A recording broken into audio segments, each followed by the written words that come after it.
In this Microsoft Excel quick tip, I'm going to show you how to easily and quickly wrap the text in your spreadsheets. So here I have a spreadsheet with some information about some of the top guards in the NBA. And notice that column B has biographical information about each of these players. The problem is the text doesn't naturally fit within the width of the column. So for Marcus Smart here, if I double click on B4, you can see the full text, but it spills over on top of these other cells, and it just isn't all visible. When I click away, most of that text is hidden. And in some cases, that's what you want. It's fine. In other cases, you want to make sure that the entire text is visible to the viewer. So how do we solve this problem? Well, there's a couple of different approaches that you could take, but one of the best and easiest is just to select the text that you want to make sure fits within the column, and then go to the Home tab in the Alignment group. There's a button here. For me, it shows ABC and an arrow,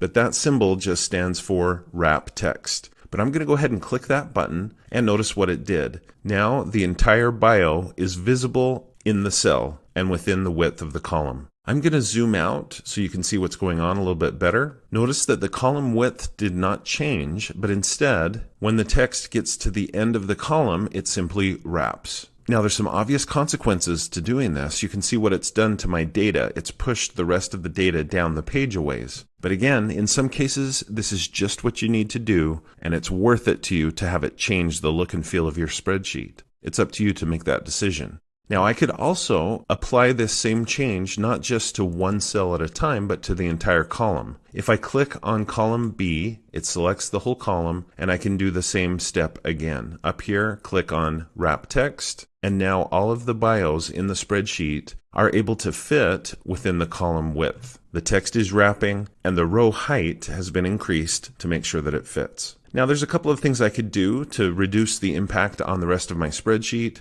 For example, I could simply go to the font group on the home ribbon and decrease the font just a little bit. And I think that's probably a good decision in this case. It makes the data look a little more normal, but it still fits all of the text within each cell. Now, one issue I have sometimes with wrap text is it takes what used to be multiple paragraphs and just clumps them together all in one mass of text. So for example, let's look at Kemba Walker's bio here. It's just a lot of text altogether. One way I can work on that is by double-clicking partway through the text, and I'd like to put in some line breaks here. Now normally, if I were working in PowerPoint or Microsoft Word, I would put in a line break just by tapping Enter on the keyboard. But in Excel, when you tap Enter on a cell or in a cell, it moves you down to the cell below. So how can I put in a line break right here before the word he? Well, all I have to do is hold the Alt key on the keyboard and tap Enter, and that gives me a line break. I tap it again, and it gives me even more of a separation between the two paragraphs.